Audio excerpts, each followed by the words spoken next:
Okay.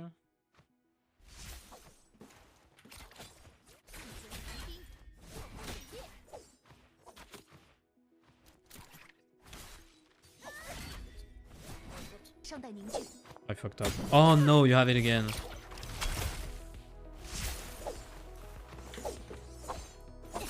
That was an insane fight, bro. Hi everyone, it's Eraldos. Shayol is one of the most picked and feared character in Naraka solos right now. In this video, I'll give you every possible trick and ability rotations to win as many times as possible against her. But a small disclaimer, Shayol is so strong right now that you will have to work very hard to get a single win against her. So be ready for this. Most Shayols in solo will play F2 and V2 as it is the strongest way to play her right now. But let's also quickly talk about F1 and V1 so you don't get surprised when you see them. F1 is a basic combo breaker. If you manage to catch her first and she doesn't break away, you can immediately assume she's not running F1 but F2. F2 having virtually infinite range, you cannot just dodge it like you would dodge a normal ability like a Takeda F3 for example. Instead you're gonna have to create range and go for a jump to evade it with height, because you cannot evade it on the sides. But just be careful in the air because she can still cancel at any time with a dash, a jump, a crouch, whatever she wants, and be able to catch you out of it. Okay, now let's talk ultimates.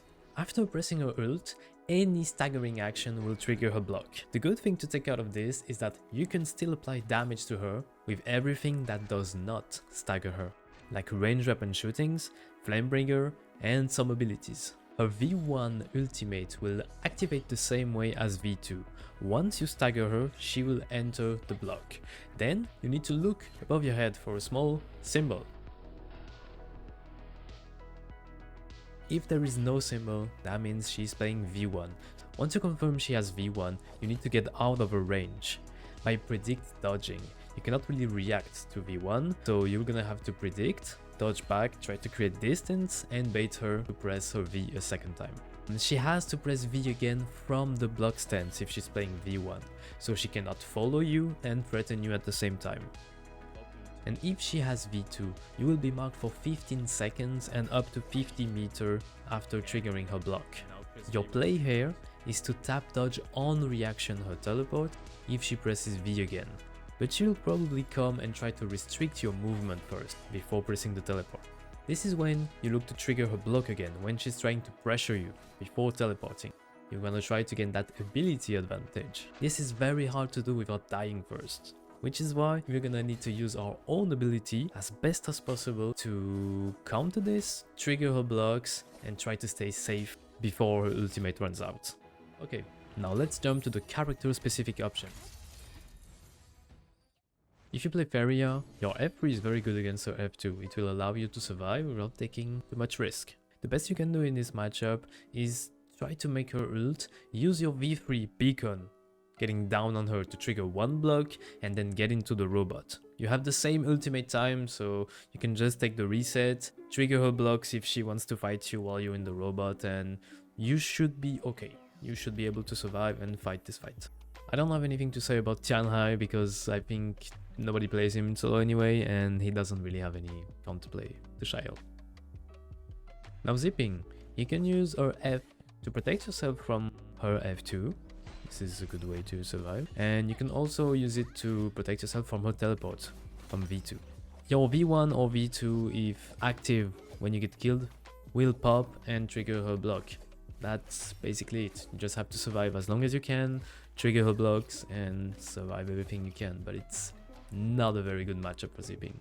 Okay, if you play Tameult, it's gonna be the usual. You wanna pop your F before taking any substantial damage. Your ultimate punch will trigger a block if you land next to her, to ensure she cannot catch you. If you play in your wall and she tries to teleport on you, she can get stuck, and then you can F her for free and infinitely shoot her. Reset your F, shoot her.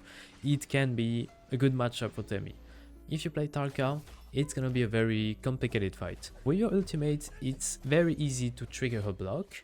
But if you use too much stamina doing this, you will not have enough stamina to survive her F2 and her teleport. Even with using your F, it's not going to be enough to survive most situations. Very difficult matchup for Tarka. Kurumi? Really? You playing Kurumi in solo? I mean, you're probably not here to win, but you can still do your best. I think if you play with the ultimate healing circle, like shield healing circle, try to trigger her block 3 times while your circle is up. That's basically all you can do. Okay, now if you play Yoto, it's not gonna be easy either, because your ultimate is basically useless against Shayola's ultimate. Your one way to win in most situations is to try to combo her before she can use her ult. If you play with F2, you have a good way to do this by throwing your blade, trying to force her to press her F2, and if she catches you, you press your own F at this time and you try to go for your biggest combo. If you play Valda, when you pop your V2, you basically have infinite health for a time, so play on this. You can use your spear to immune yourself of her teleport, but it's a bit too slow to catch her when she teleports on you. It's still a good protection and a potential catch, so you can use it. Valda's ultimate is half the time of Shayola's ultimate though, so if she plays it slow, it's gonna be very hard for you. Wu Chen is not in a good situation against Shayola. It's gonna be very hard. Playing with Swap is out of question, because you will just get one stagger if she's already ulting, so not good. If you play V3, I mean, you can probably survive with your ultimate against her, but yeah, you can probably survive for 30 seconds, try to make her ultimate run out, and then try to fight her. Okay, now Justina. You always want to use your F before ulting, because you don't have access to your F when you activate ult with Justina. So try to play aggressive, try to bait her F, do some stuff before you have to use your F. Try to get the most of it before using it. If you play with V1, it's gonna be very tough, because you cannot freeze her really in most situations, and even if you freeze her, the freeze is so small that you can only get one hit. If you stagger her with grapple, you can jump away from your grapple and get a freeze, and you will get your one free blue attack hit or shooting. Now if you play with V2, it's way better. If you manage to trigger her once, you try to wait for her teleport, and you just turn around, press your freeze dash, and you will get her for free. Playing Takeda, you can use your F3 to protect yourself from her F2. You will basically go through each other and nothing will happen. If you can guess when she will press her F2, you can actually use your F3 to catch her at the start of it, because Shayola's F2 is blue at the start of the animation. If you catch her with it, try to go for your biggest ultimate combo with Takeda. Your goal is once again to kill her before she can ult. If she still survives and manages to ult, then the battle is pretty close, I'm gonna say. She has 3 blocks, you have 3 blades. Basically, you're gonna be fighting almost on equal. Just use your F every time she staggers you and try to trigger a block with it. That's it. Okay, if you play Matari, you can use your F to get out of her F2. Every time she charges at you with F, just use yours to teleport in the sky. You will be safe, she cannot catch you. It's very good. Then in Ultimate Battle, you wanna use your backstab to proc her blocks and try to survive as much as you can. Once again, you can wait for her to teleport on you if you trigger her first. She teleports on you, you backstab her to trigger her second block, etc, etc. You keep going until you try to get the upper hand again. Now, Arcos. If you play Arcos, I think you have a good chance in this matchup.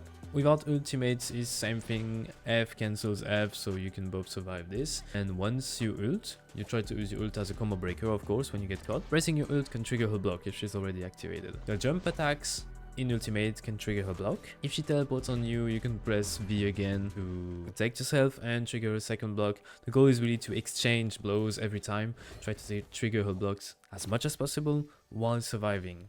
And you have a lot to do this with Arcos, because you have your ultimate activation, you have your jump attacks that make it easy to trigger her, you still have access to your F1 to protect from teleport and trigger her, and you have access to 2 more leaps protecting you and easy triggering. So I think it's a pretty good matchup for Arcos. As always, playing Zai, you want to use your F combo breaker once before you have to ult, so play aggressive, try to make her use abilities, do damage. Once you use your F, if you feel threatened, immediately press ultimate. Once you're in ult, it's easy to proc her. It's very easy to proc a shield, but then you still have to manage all the teleports, because you only have access to 1 more combo breaker. I think the times are 30 seconds and 30 seconds for both ultimates, so it's just gonna be a battle of who can stagger and survive. Tessa now. If she teleports on you, instantly press your V1 behind you. It's gonna be a free catch and it's gonna protect you. Once you get enchanted, you have access to one big focus attack or one range shot, of course. You still have access to your combo breaker during all the fight, and your combo breaker is also doing damage, so it can trigger her block. You just have to be careful about one thing. When you hit her with your V1, before she gets enchanted, she can actually teleport on you to iframe the Tessa explosion. So be careful about this and maybe try to attack her right before your ultimate pops. Hadi now. Your F is combo breaker, you're gonna have to use it before you ult. It still does damage when you activate, so it can trigger her block. Okay, then you place your ult, you're both in ultimate situations. It's very easy for you to trigger her block because you're Hadi, you can attack anything. It's gonna be hard for her to hit you, but she can shoot you, she can survive. And as soon as you proc her, she has access to teleport on anywhere on you, even if you're flying over her.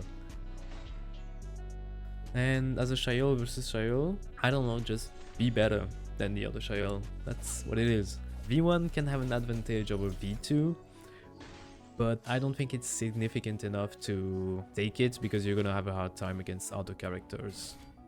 For Viper, just like in every matchup, keep your enemy silenced as much as possible so they cannot ult and you can secure a win way easier. And remember, a silenced Shayol, even with ultimate active, cannot press her V again, so no teleport or no V1 shield.